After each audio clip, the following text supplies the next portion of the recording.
Let's review, shall we? 1. Black people have cell phones, so they don't need to borrow yours. 2. Black people have access to lots and lots of water, so they don't need to come into your house because they are thirsty. 3.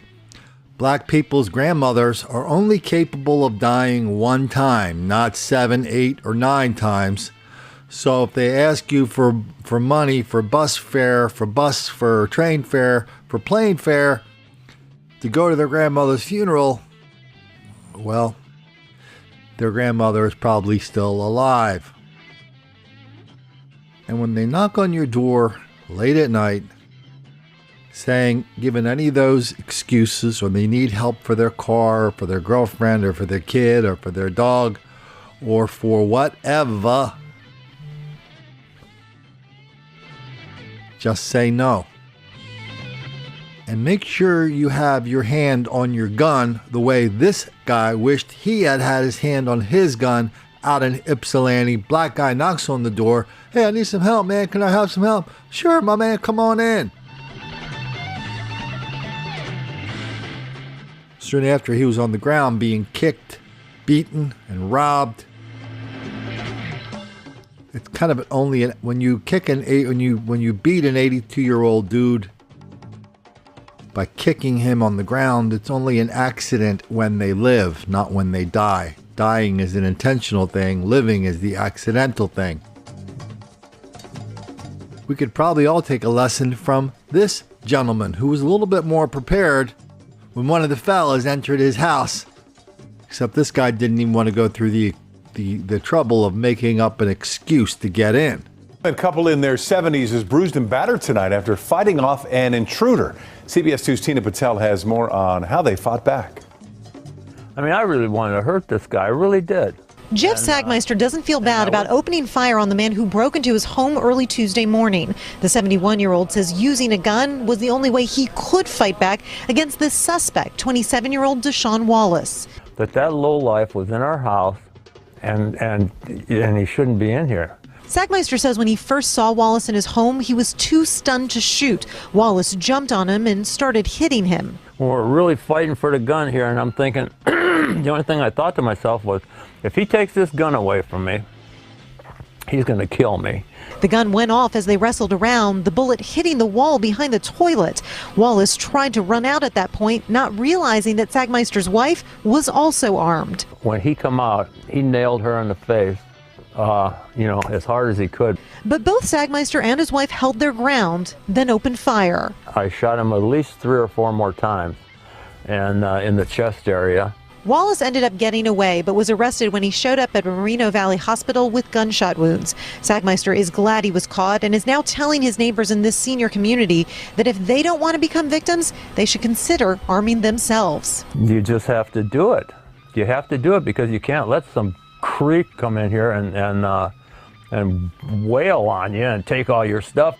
Wallace was treated for his injuries, then taken to county jail. Police tell us he had been on parole and had an extensive history of violent crimes. In Hemet, Tina Patel, CBS 2 News.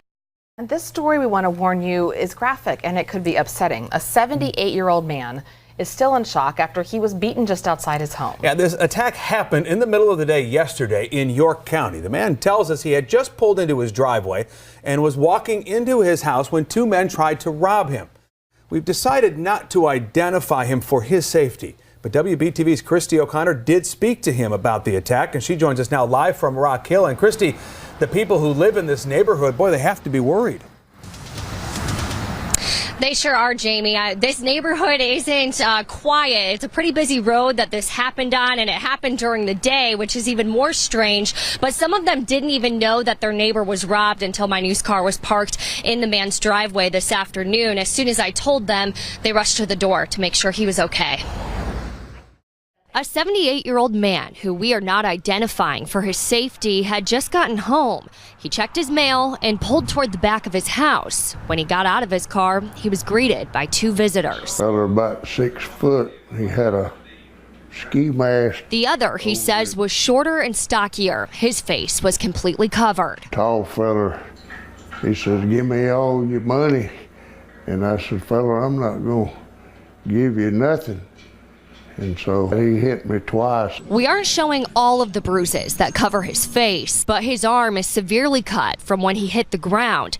He says the robbers also tried to intimidate him with a fake weapon. He had a black and yellow cell phone in his hand, and he's pointing it like it's a gun. He says he was trying to grab something to defend himself, but in the end, his words were enough. I said, I'm going to try to get a hold of something to kill you.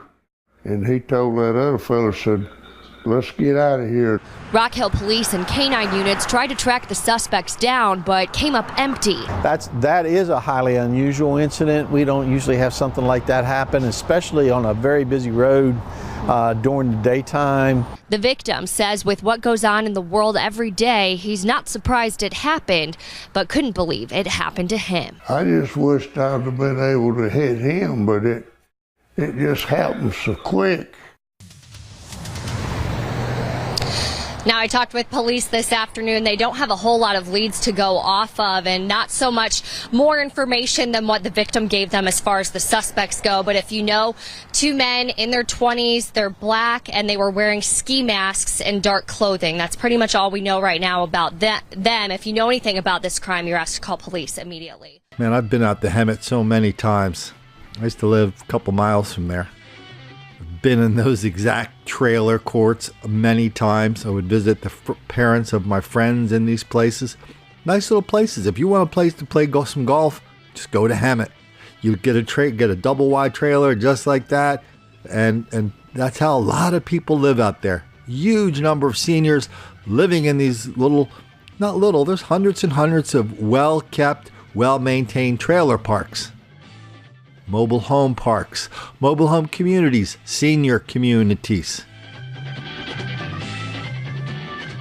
And so people out there are pretty active. They golf, they walk, they bicycle, they go fishing. There's lots of stuff to do out there. You take a little day trip to Las Vegas or Palm Springs.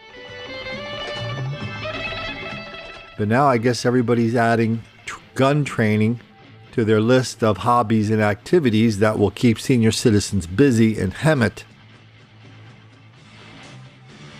Though it seems like protecting yourself from intruders who want to do you harm, I guess that's making a lot of black kids angry.